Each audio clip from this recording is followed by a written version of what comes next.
Hey, do you know what time it is? That's right. It's time for Coach Lindy's podcast. The podcast to get you moving. Hi, I'm Lindy Hutchinson, a certified life mastery consultant with the Brave Thinking Institute. As a life coach, I help others transform their life as I have mine. It's not easy, but it is possible, and it most certainly is worth it. Each week, I'll share insights that inform, inspire, and ignite in you your desire to create a life that you love. So let's find out what's going on this week. Okay, welcome. Welcome to Coach Lindy's podcast. It's my pleasure to be with you again this week. This is episode 28, and we are going to talk about a book and a video, which I believe we did a video episode or two ago. And it is from one of my favorite authors, Dr. Seuss. We've talked about The Cat in the Hat before, and Dr. Seuss wasn't really a doctor, as you probably know. A little background on Dr. Seuss. His name was Theodore Seuss Geisel, if I'm pronouncing that correctly. He was born in 1904 and he passed in 1991. He became one of the most beloved children's authors and cartoonists. He adopted the name Dr. Seuss when he was in college in Oxford.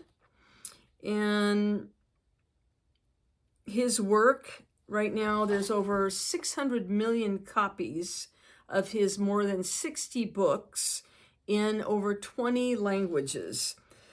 So he started after college. Apparently he didn't graduate, but he became an illustrator and cartoonist for Vanity Fair, Life, and other well-known publications. He also did a lot of advertising campaign illustrations and was a political cartoonist. During World War II, he paused his writing career, and he was in the Army, and he was in their film department creating political cartoons and propaganda for the war effort. After that, he began writing very prolifically. In 1950, he wrote If I Ran the Zoo, 55, Horton Hears a Who, The Famous Cat in the Hat in 57, and the list goes on and on and on. Besides this, over 60 books, there's been numerous adaptations, 11 television specials, 5 feature films, a Broadway musical, and many television series. So much to his credit, one of the things that I admire the most about Dr. Seuss is that he tackled some pretty powerful, controversial, and sensitive issues, but he did it in such a creative and fun way. He made it available for children to ingest, who sometimes are much smarter than adults. And he was able to get us to think, but he did it in a way that he wasn't beating you over the head with it, but rather it was entertaining and thought-provoking. So the Sneetches, one of his books, and a video that you can watch on YouTube. It's about 22 minutes long. If it's been a while since you've seen it, it's worth seeing it again. But he really talks about our being more tolerant towards each other. And really, is there someone who's better than someone else? And the answer is no. It comes out to no. But he does it in such a fun, creative way. He talks about there's 2 different Sneetches. And as you know, he created these characters, which are hilarious. And there were 2 groups of Sneetches. One had stars on their bellies. And then there was the plain belly Sneetch. They had no stars upon theirs, as he says. So throughout, in the beginning of the story, we see living on the beach are these 2 different groups of Sneetches, and the ones with stars on their bellies were feeling very superior. And it just seemed like in the video, of course, it's hilarious, but it shows them playing volleyball on the beach and the sun is shining. And it's like, oh, we have stars, so we're better than these other. Well, one day there is a stranger who comes along, and he's got this big contraption that he's pulling. And the stranger's name is Sylvester McMonkey McBean. And he says, for a very small cost, I can give you stars. Well, the next thing he knows, all of these plain-bellied Sneetches who are feeling very low and dejected and not included in anything, they're saying, well, yeah, so you see all these plain-bellied Sneetches going into McBean's contraption, paying him money, and sure enough, they come out with stars. Now they have stars upon theirs. And this is wonderful. Now, because now they feel they can fit in, they match. Well, the original star-bellied Sneetches, they are not happy about this at all. They're upset, they're confused, and of course, seeing another golden opportunity, very industrious and innovative, Sylvester McMonkey McBean now sets up his machine to take stars off. So he's approached by the original star-bellied Sneetches, who are very upset now because they have stars, but they want them off now.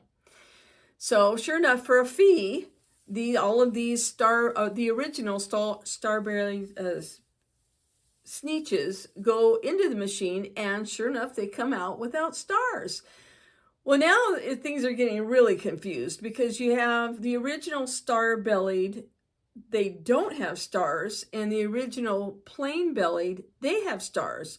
Well, now there's a lot of confusion, there's a lot of upset, and of course it's funny, especially in the video to watch, because now you've got people getting, they're disgusted, they're irritated, and there's people, all these different Sneetches. Again, McBean is just standing there filling up his pockets, his wallet, and everything around him with money as he charges these crazy Sneetches money to either put a star on or take a star off. And I think in the video it shows some had 2 or 3 stars. And as it turns out, thank you, Dr. Suess, in the end, the Sneetches realized that they were Sneetches. If they had a star, if they didn't have a star, if they had a couple stars, it didn't matter, they were Sneetches. And that's really a lesson about humankind. What really makes us different, and it's not much at all. So for fun, avail yourself to the Sneetches, read the book, watch the movie. It came out in 1961. Our top banana is Dr. Suess. Our power word for the week is sameness.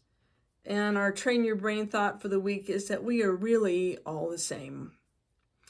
And for our little, hey, that's funny, from the file is Steve Martin, who says, a day without sunshine is like, night. Thank you, Steve. Always can count on Steve. So, my friends, thank you for joining me. It was delightful, as it always is. Keep building your dreams and creating a life that you love, because you deserve it. Until I see you again, take care and have a great week. Bye-bye.